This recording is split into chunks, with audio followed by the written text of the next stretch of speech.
غزوہ موتا کیوں ہوا تھا؟ یہ علاقہ ہے اردن کا۔ پرانے زمانے میں یہ سعودیہ کا علاقہ شمار ہوتا تھا، حجاز کا۔ بعد میں سرحدات کی تقسیم کی وجہ سے یہ علیحدہ ملک ڈکلیئر کر دیا گیا ہے، اردن، جارڈن جسے آج کی زبان میں ہم کہتے ہیں۔ اس ملک میں ایک علاقہ ہے جس کا نام ہے موتا، اسے جنگ موتا کہتے ہیں۔ لوگ اسے پڑھنے میں غلطی کرتے ہیں، موتا پڑھتے ہیں، موتا نہیں ہے، جنگ موتا ہے۔ وہاں ایک ضلع کرک ہے، جیسے ہمارے خیبر پختونخوا میں بھی کرک ہے نا، تو وہاں بھی ہے۔ تو یہ ضلع کرک کا علاقہ ہے جہاں موتا کی جنگ ہوئی تھی۔ یہ کیوں ہوئی، کس بنیاد پہ ہوئی اور اس کے احوال کیا ہے؟ حضور پاک صلی اللہ علیہ وسلم نے جب صلح حدیبیہ کر لی کفار سے، تو مکہ کے مشرکین سے حملہ کرنے کا خطرہ ٹل گیا۔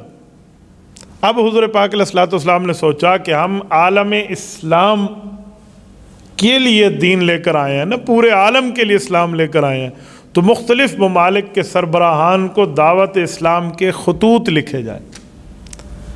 ان میں ایک قاصد حضرت عمیر بن حارث رضی اللہ تعالیٰ عنہ صحابی ہیں۔ ان کو اللہ کے رسول صلی اللہ علیہ وآلہ وسلم نے ایک علاقہ، یہ موتا ہے نا، اس طرف بھیجا، اور وہاں کا ایک علاقے کا سربراہ تھا، یمانی سلطنت کا تھا، غالباً اس کا نام عمرو بن شرحبیل ہے۔ اس نے حضرت عمیر بن حارث رضی اللہ تعالیٰ کو جب پہچانا کہ یہ رسول اللہ صلی اللہ علیہ وسلم کے قاصد ہیں، فرستادہ ہیں، نمائندہ ہیں، سفیر ہیں، تو انہوں نے ان پر ظلم اور زیادتی کی، انہیں قید کیا اور رسیوں سے باندھ کے بالآخر شہید کر دیا۔ اور یہ دنیا کا اصول طے ہے کہ جو ایمبیسیڈر، سفیر ہوتا ہے، اس کو امن ہوتا ہے، چاہے وہ دشمن ملک میں ہو، چاہے وہ دوست ملک میں۔ سفیر اور قاصد کا قتل نہیں کیا جاتا، نہ اسلام میں نہ کفر میں، کسی مذہب میں اس کی اجازت نہیں۔ سفیر کو امن ہوتا ہے، اور اگر سفیر کو ہی امن نہ ہو تو پھر آپس میں رابطے کا سلسلہ ہی ختم ہو جاتا ہے، پھر تو جنگ عام کا نام ہو جاتا ہے۔ اسی لیے سفیر کے ساتھ اس طرح کی کوئی زیادتی نہیں کی جاتی۔ اس بندے نے یہ سفارتی اصولوں کو بالائے طاق رکھ کے ظلم کیا، اور ظلم در ظلم کیا۔ کوئی وجہ بھی نہیں تھی، صرف ایک خط وصول کرنا ہے، تم مانو یا نہ مانو تمہاری مرضی، لیکن اس کا قتل کرنا، اس پہ ظلم کرنا، اس کو رسیوں سے باندھنا، یہ تو ہر طرح سے غلط تھا۔ حضور اقدس صلی اللہ علیہ وآلہ وسلم نے اس بارے میں صحابہ کرام سے مشورہ کیا کہ ہم نے عمرو بن حارث رضی اللہ تعالیٰ عنہ کے قتل کا بدلہ بھی لینا ہے، جسے قصاص کہتے ہیں، اور دین اسلام کا پرچم بھی بلند رکھنا ہے۔ رسول اللہ صلی اللہ علیہ وآلہ وسلم نے 3000 صحابہ کرام کی تشکیل کر کے لشکر بھیجا۔ 3000 صحابہ کرام پہ 3 بندوں کو پے در پے سردار مقرر فرمایا۔ سب سے پہلا سرداری کا تاج حضرت زید بن حارثہ رضی اللہ تعالیٰ عنہ کے سر پہ سجا۔ یہ وہ ہیں جسے کسی زمانے میں زید ابن محمد کہا جاتا تھا۔ میں اس پر تفصیل عرض کر چکا ہوں کہ حضور پاک علیہ السلام نے انہیں اپنا منہ بولا بیٹا بنایا، پھر رب کی طرف سے حکم آیا کہ آپ انہیں اپنے پاس ضرور رکھیں، بیٹے کا درجہ دیں، لیکن ولدیت تبدیل نہیں کر سکتے۔ سورۃ نمبر 33 سورۃ احزاب کی ابتدا میں رب نے فرما دیا ادعوہم لآبائہم هو اقسط عند اللہ، ولدیت تبدیل نہیں ہو سکتی، چاہے کوئی اس کو اپنا بیٹا بنا لے، بیوی سے دودھ پلوا لے، وہ اس کا نگران تو ہو سکتا ہے، اس کا والد نہیں ہو سکتا۔ والد وہ ہے جس نے اس کو جنا ہے۔ حضور پاک علیہ السلام نے زید ابن حارثہ کو دوبارہ زید ابن حارثہ کہنا شروع کر دیا۔ یہ رسول اللہ صلی اللہ علیہ وسلم کے بیٹے تو شمار ہوتے تھے نا، کہ آپ علیہ السلام نے انہیں اتنا بڑا درجہ دیا، اور قرآن کریم نے 22ویں پارے کے دوسرے صفحے پہ ان کا نام لیا ہے، فلما قضا زید، بہت بڑا رتبہ ہے حضرت زید کا۔ تو حضرت زید رضی اللہ تعالیٰ عنہ کو اللہ کے رسول نے اس لشکر کی سربراہی دی، اور یہ تشریف لے کر جا رہے تھے کہ سنیت الوداع، ایک پہاڑی ہے مدینہ طیبہ کے ابتدا میں، وہاں تک اس قافلے کو چھوڑنے کے لیے اللہ کے رسول صلی اللہ علیہ وسلم ان کے ساتھ چل کے آئے، اور فرمایا کہ اگر زید شہید ہو جائے نا تو پھر جعفر طیار اس لشکر کی قیادت سنبھالے۔ حضرت جعفر طیار رضی اللہ تعالیٰ عنہ حضرت علی المرتضیٰ کے بھائی ہیں، اور اس وقت کل عمر 33 سال ہے، اور اسی کے لگ بھگ کی عمر حضرت زید ابن حارثہ کی ہے۔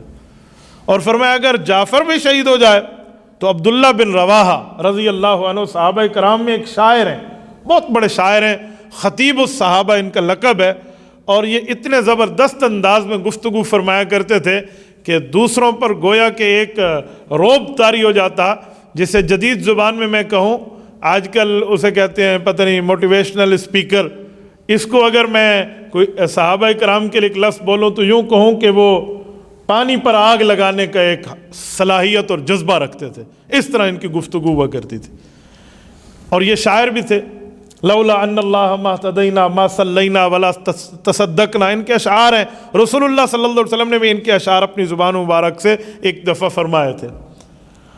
تو حضرت عبداللہ بن رواحہ کو تیسرا سربراہ مقرر فرمایا، اور فرمایا اگر یہ بھی شہید ہو جائے اس کے بعد جس مسلمان جس پر اکتفا کر لے، جس کو اپنا بڑا چن لے۔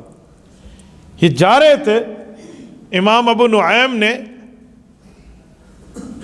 دلائل النبوہ میں ایک روایت لکھی ہے، فرمایا کہ یہودی عالم یہ بات سن رہا تھا کہ حضور پاک علیہ السلام ایک ایک کو فرما رہے ہیں یہ سربراہ پھر یہ، تو باہر نکلا اور اس نے کہا کہ یہ تینوں شہید ہو جائیں گے۔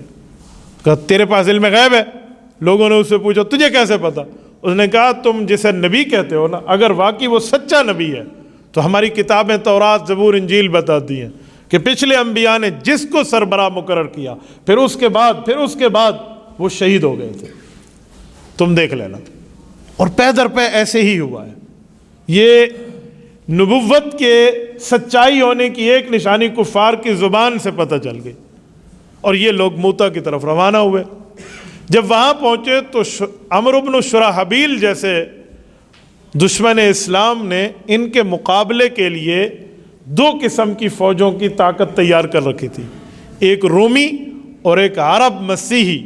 یہ بادشاہ روم سے اس نے مدد لے کر 2 لاکھ آدمی ان کے مقابلے میں رکھے تھے، اور یہ 3000 ہیں، 66 گنا بڑا قافلہ ہے کفار کا، 66 گنا۔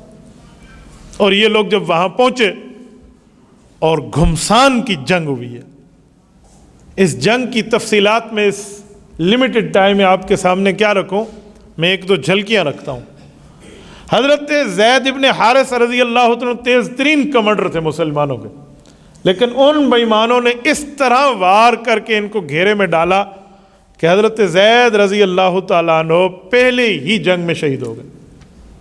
حضرت زید کی شہادت کے بعد حضرت جعفر طیار رضی اللہ تعالیٰ عنہ نے پرچم اسلام سنبھالا، اور حضرت جعفر طیار کو 80 زخم لگے ہیں، 33 سال کی جوانی ہے۔ اسما بنت امیس رضی اللہ تعالیٰ عنہ ان کی بیوی اور ان کے 2 بچے تھے اس وقت، 80 زخم اس شخص نے کھائے، لیکن پرچم اسلام نیچے نہیں گرنے دیا۔ جو ان کو لقب ہے نا طیار، جنت میں اڑنے والا، تو وہ اسی لیے کہ ان کے بازو کٹ گئے تھے دونوں، تو حضور پاک علیہ السلام نے بتایا تھا کہ اللہ تعالیٰ اسے جنت میں اڑنے کے لیے پر عطا فرمائیں گے، اس لیے طیار کہتے ہیں، پرواز والا، اڑنے والا۔ اور تیسرے نمبر پہ حضرت عبداللہ ابن رواحہ تھے۔ حضرت عبداللہ ابن رواحہ کو ابھی اتنی اطلاع نہیں تھی کہ اس طرح معاملہ ہے، تو انہوں نے اس کو پیچھے بٹھایا ہوا تھا آرام کے لیے کہ آپ کو آخر میں بلائیں گے۔ وہ اس وقت کھجور کا خوشہ ہاتھ میں لیے ہوئے تھے کھجور کا، اور وہ اس سے ایک دانہ کھجور کا توڑنے لگے تھے کھانے کے لیے، تو آ کر بتایا کہ آپ سے پہلے والے جو سردار تھے وہ شہید ہو گئے۔ ایک دل نے کہا کہ یہ کھجور کھا لوں پھر قیادت کے لیے نکلوں، اور پھر سوچا کہ یار حضور پاک کے حکم میں دیر ہو جائے گی۔ روایت میں آتا ہے کہ انہوں نے یوں کھجور کے خوشے کو اٹھایا اور یوں پھینکا کہ جاؤ تو دنیا کی نعمت ہے، جنت کی نعمت اس سے زیادہ ہے، یوں پھینکا اور میدان میں تشریف لیا، اور حضرت عبداللہ بن رواحہ بھی شہید ہوئے۔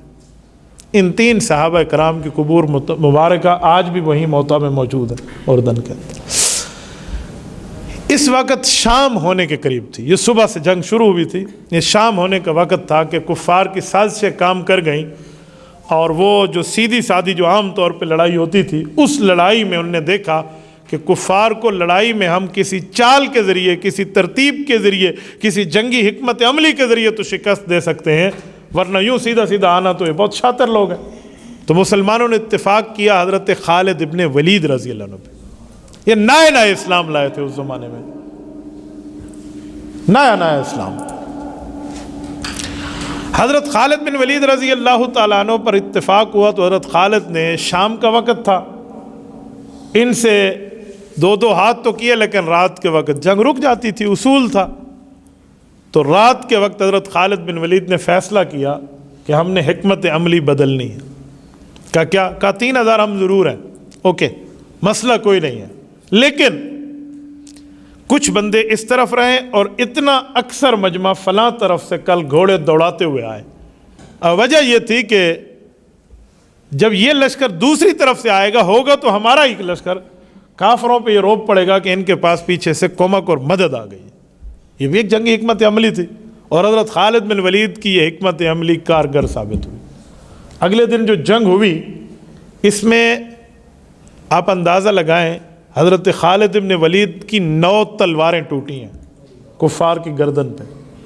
اگر صحابہ کرام کی تلوار کی زیارت آپ نے کی ہو نا تو میرے خیال میں پھر سمجھ آئے گا کہ وہ ہاتھ کیسے تھے جو ان تلواروں سے لڑا کرتے تھے۔ میں نے یورپ، ترکی، استنبول میں ان تلواروں کی زیارت کی ہیں جو خلفۂ راشدین کی تلواریں ہیں۔ یہ باقی صحابہ کرام میں سے کچھ صحابہ کی تلواریں ہیں۔ اگر میں یہاں سے اس کو پکڑوں تو اس کا دوسرا کونا پنکھے کے قریب جا کر لگے، پتہ نہیں کتنے کلو کی وہ تلوار ہے، اور چلانے والوں کے پاس طاقت جسمانی کے ساتھ طاقت ایمانی بھی تھی۔ اور وہ تلواریں ٹوٹی ہیں کسی پتھر پہ نہیں، اسلام کی حفاظت کرتے ہوئے کفار کے سینے اور اس کی گردن پر۔ یہ خالد ابن ولید ہے، اسی لیے تو ان کا لقب ہے کہ سیف من سیوف اللہ القہار، کہ اللہ تعالیٰ کی تلواروں میں سے ایک تلوار۔